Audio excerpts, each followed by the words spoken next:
les activités que nous projetons d'exploitation intensive de notre pétrole et de notre gaz. Ça, c'est le premier volet. Le deuxième volet porte sur la promotion du bassin sédimentaire, parce que vous savez que notre sol et notre sous-sol regorgent de ressources. Et il faut vendre ces ressources. Il faut donc promouvoir ces ressources, les présenter aux investisseurs, les compagnies pétrolières. Nous sommes là aussi pour vérifier que ce processus est bien mené et voir également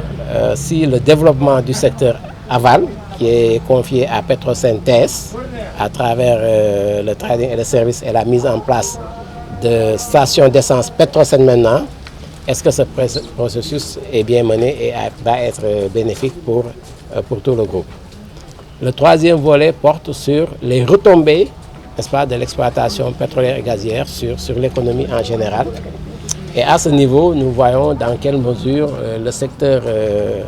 privé va bénéficier de l'exploitation pétrolière et gazière. Nous allons voir ce que l'État va gagner dans l'exploitation pétrolière et gazière. Nous allons voir est-ce que le cadre est mis en place pour l'application effective des dispositions sur le contenu local. C'est une révolution, le contenu local, parce qu'il est prévu, n'est-ce pas, que l'exécution des projets au niveau du secteur pétrolier et gazier puisse bénéficier, autant que faire se peut, au secteur privé dans l'attribution des marchés, dans les dépenses d'investissement,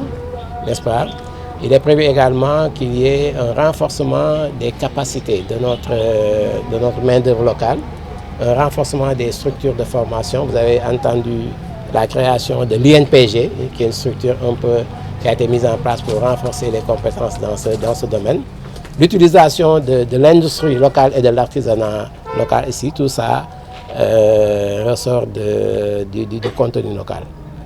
Mais aussi, l'État a entendu mettre en place 2 fonds.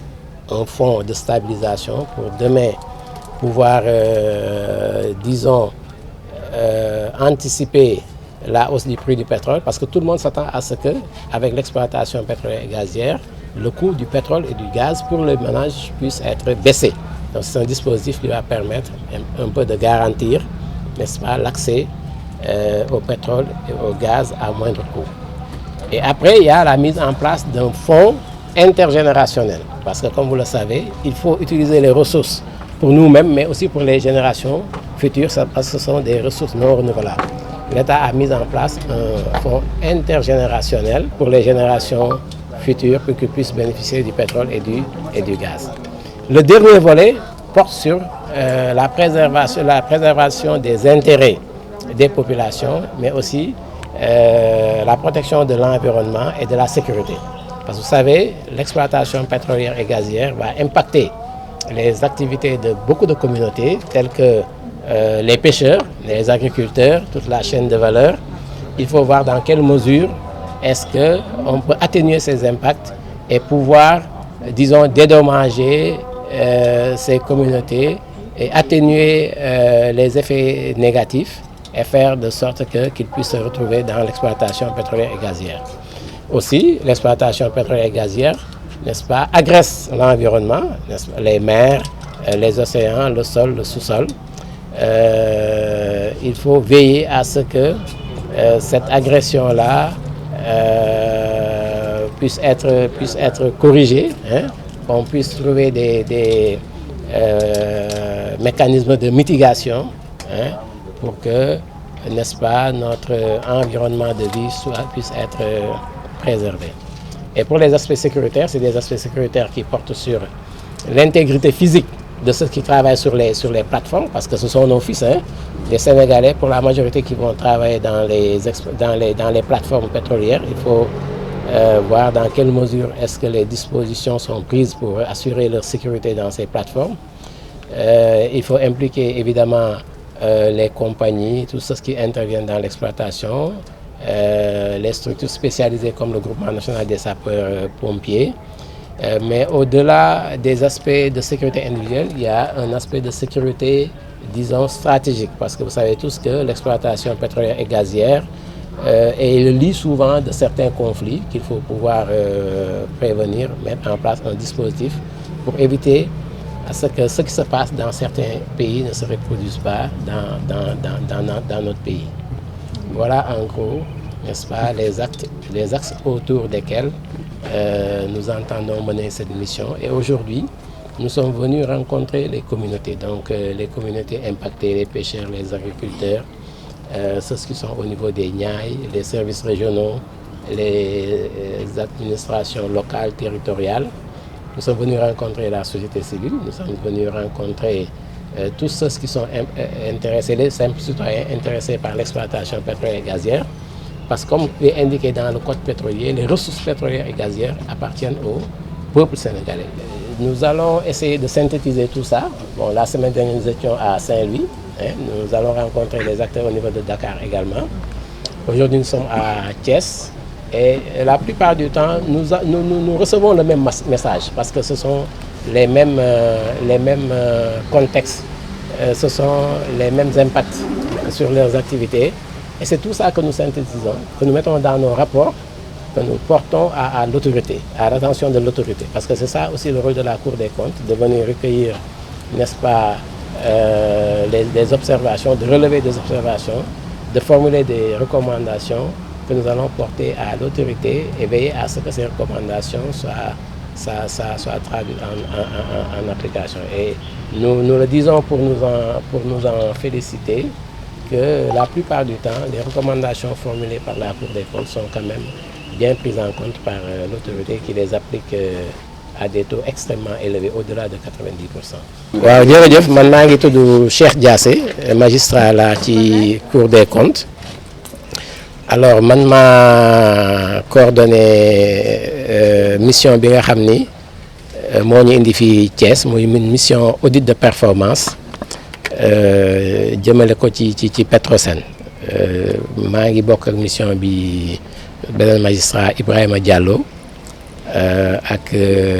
Joseph Diouf taxaw sama wet nii di vérificateur ak madame Ngom Kodou Niam. Alors mission bi li ko tax a jóg mooy indi ay tontu ci ñeenti laaj bi ci njëkk mi ngi jëm ci ndax secteur pétrole ak gaz ni nga xam ni noonu lañ koy soppee jamono ji mi ngi jaar ci yoon parce que ñëpp gis ngeen ni Petrosen dañ ko maanaam tëggaat mu am benn holding moo nekk boo xam ne moo nekk ci kaw muy Petrosen holding ñu indil ko yeneen bànqaas maanaam ay filiale bi njëkk bi mooy Petrosen EP moom mooy toppatoo lépp li nga xam ne mooy seet li nga gàncax yi nga xam ni maanaam mooy alal bi nekk ci sunu suuf ak ci géej gi waaw di ko wonale compagnie yi nga xam ne ñoom ñooy ñëw exploité ko beneen bànqaas bi moom mooy Petrosen TS mooy ñi nga xam ni fi mu nekk nii bu ñu gisee pétrole bi ak gaz bi ba maanaam exploité ko ñoom dañuy nekk ci chaîne bi mujj di ko mën a jënd di ko jaay waaw ñu boole ci Petrosen aussi benn société bu bees ñu koy woowee réseau gazier du Sénégal ñoom leen tax a jóg mooy maanaam tube yi nga xam ni noonu laa ko mën a waxee gazoduc yi nga xam ni yoon yi nga xam ni ñooy yóbbu gaz bi ñoom ñoo koy tabax bi ci mujj mooy société africaine de raffinage mooy société bi nga xam ni pétrole bi ñu ko indee mu nekk pétrole brut ñoom ñoo koy raffiner ba ñu mën ko utiliser waaw dañu bëgg a xam ndax loolu nga xam ni moom la ñu tëggaat secteur bi changé waat code pétrolier bi toftale ko ay yeneen loi ak règlement parce que am na loi boo xam ni mi ngi jëm ci répartition revenu yi nga xam ne moom la état bi nar a jëlee ci exploitation bi am na loi boo xam ni mi ngi jëm ci code gazier am na loi bi nga xam ni mi ngi jëm ci maanaam li ñuy wax contenu local ñu fexe ba gox yeeg goxaat yeeg nit ñeeg liggéeykat yi ñëpp mën a jariñoo ci pétrole bi. ñaareel bi mooy xool ndax anam yi nga xam ne moom la ñuy jaayee suñu alal boobu maanaam di ko proposer compagnie yi ngir muy ñëw indi seen ay moyens parce que yéen xam ngeen ni exploitation pétrole ak gaz dafa laaj ay moyens yoo xam ni léeg-léeg dëkk yi nga xam ni ci lañ nekk du ñu am alal bi faw ñu woo ay compagnie yu mag yu mel ni Total yooyu ñëpp da ngeen BP Woodside wala Cosmos ñoom ñooy ñëw indi seen alal di def liggéey bi alors dugal si seen alal ba gis pétrole bi bu ñu gisee pétrole bi nag ñu séddoo ko ak état bi ci ay anam yoo xam ni dañ koy déggoo alors joxe boobu ak jokkalante bi am entre état bi Petrosen ak compagnie boobu dañ ko bëgg a seet xoolaat ko xam ndax am na lu ñu ci war a dëgëral ak am lu ñu ci war a joyanti boole ci Petrosen TS bi bànqaas bi nga xam ne moom la ñu tëgg mu dugg ci jaayum pétrole bi di bëgg a teg ay station ñu bëgg a xool ndax loolu dina indi maanaam ay jeexital yu mucc ayib ci secteur bi ci Petrosen ñetteelu bànqaas bi mi ngi jëm ci li nga xam ni pétrole ak gaz dinañ ko indil ñun sunu réew indil ko sunu économie ak ñi ciy yëngatu ndaxte ku nekk sañ nga ni maanaam exploitation pétrolière ak gazière bi di ñëw man mébét bii laa ci am parce que dafa nekk loo xam ne ñun ñoo ko moom te ñu ñëpp jàpp nañ ni bu ñu demee ba commencé di ko exploiter war na am jeexital ci sunu état maanaam sunu budget ñu am loo xam ni ci lañ koy def di ci doxal ay projet ñu ñëpp jàpp nañ ni que secteur privé bi war nañ ci mën a dund parce que exploitation pétrolière et gazière dafa am li nga xam ni day ñëw tafu ci moom ay activités yu bëri yoo xam ni secteur privé bi mën na ci gis boppam jeexital yeneen yi mooy li ñuy wooyee accès à l'énergie maanaam jàpp nañ ni exploitation pétrolière et gazière bu amee pétrole bi ak gaz bi dañ ko daan jëlee dina wàññeeku loolu moom mébét boo xam ni lu ñu mën a nangu la alors beneen bi mooy ni que état bi jàpp na ni alors ñi nga xam ni ñoo war a liggéey ci plateforme yi liggéey ci projet yi ay doomi réew mi lañ war a nekk moom la ñuy wooyee ba léegi ci contenu local la bokk lépp li nga xam ni dañ koy utiliser lu war a jëm ci lekk naan artisanat bi loolu yëpp dañ ko war a dooleel ba mu mën a bénéficier ci exploitation pétrolière et gazière bi boole ci nag ñu jàpp ni dañu war a former sunu ay ndaw ba lépp métier bu nga xam ni am na ci exploitation pétrolière et gazière ñu xarañ ci moo tax déjà état bi teg na benn école bu ñuy woowee INPG nga xam ni pétrole ak gaz rek moo ko tax a jóg pour tàggat foofu ay ingénieurs ay techniciens ak ñi demee noonu. alors point bu mujj bi mooy li ñuy wax ñi nga xam ni ñoom ñoo nekk ci gox yi nga xam ni exploitation dañ ko fay def mu nekk ñu nekkoon seen liggéey di ko def ñu mën a fexe ba exploitation bi bañ leen yàqal wala bu ñu leen yàqalee it état bi mën a fexe ba yàq boobu du jéggi dayo wala ñu jox leen leneen mooy ñu mel ni suñu mbokk baykat yi suñu mbokk sàmmkat yi suñu mbokk nappkat yi surtout nappkat yi alors ñoom état bi jéem a fexe ni muy waxtaan ak ñoom ba lépp lu nga xam ne daal leen day nekk loo xam ne mun na leen yàqal ñu fexe nuñ ko saafara beneen bi mooy gàncax bi parce que plateforme yi ak exploitation pétrolière et gazière en général dafay maanaam song sunu jaww ji day agresser environnement bi di génnee ay mbalit ñu utiliser ay produits yoo xam ne ay produits toxiques la yoo xam ni war nañ xool naka lañ ko mën a traiter gérer ko ba du am ay jeexital non seulement ci gàncax bi mais aussi ci nit ñi mooy préservation de l'environnement ci poñ boobu li ci mujj nag mooy li jëm ci sécurité ñuy fexe ba ñuy liggéey ci plateforme yi alors ñoom ñu nekk ci sécurité parce que plateforme ci kaaraange parce que plateforme yi ay plateforme yu rëy la yu nekk ci biir géej gi sori lool ñu war a jël ay dispositions yoo xam ni suñuy ay doom ñoo fay nekk parce que ci plateforme yi bu leen fàtte ni compagnie ñoo fay nekk wante ñi recruter ñu bëri ñu nekk ci machine yi nekk ci bateau yi nekk ci liggéey bi ñoom ñëpp su ay sénégalais yu ci bëri moom la ñuy doon ñu fexe ba ñu nekk ci kaaraange ñu fexe tamit ba installation yi ci boppam yi fa ne ñu nekk ci kaaraange parce que installation fu mu nekk d'utiliser ay produits yoo xam ne ay produits inflammables la war nañ jël ay dispositions pour que installation yooyu aussi ñu nekk ci kaaraange loolu moo tax boo leen gisee ñu prier suñu mbokk sapeur pompier yi nga xam ni amaana ñoom war nañu bokk ci dispositif boobu. alors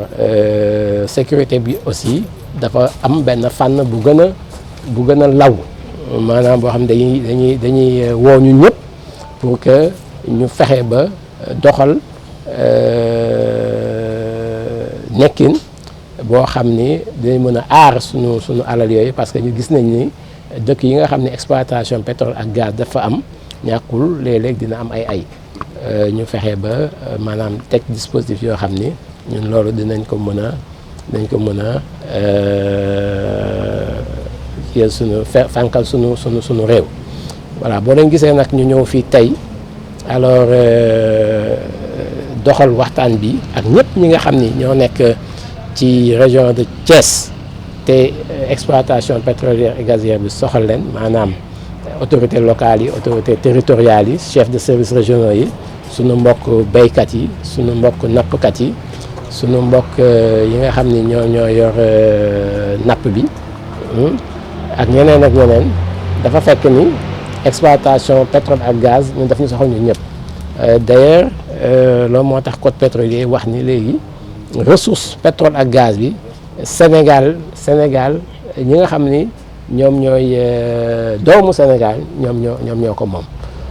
ba tax na lépp luñ ciy def lépp luñ ciy liggéey dañu war di waxtaan ak ñoom di laaj seen mébét di laaj seen li ñuy xaar ci exploitation boobu di jël seen xalaat seen kaddu di ko segg ba lépp lu ñu wax ñoom ñu taataan ko jël ko en compte mën ko dëxañ ci rapport yi nga xam moom la ñuy def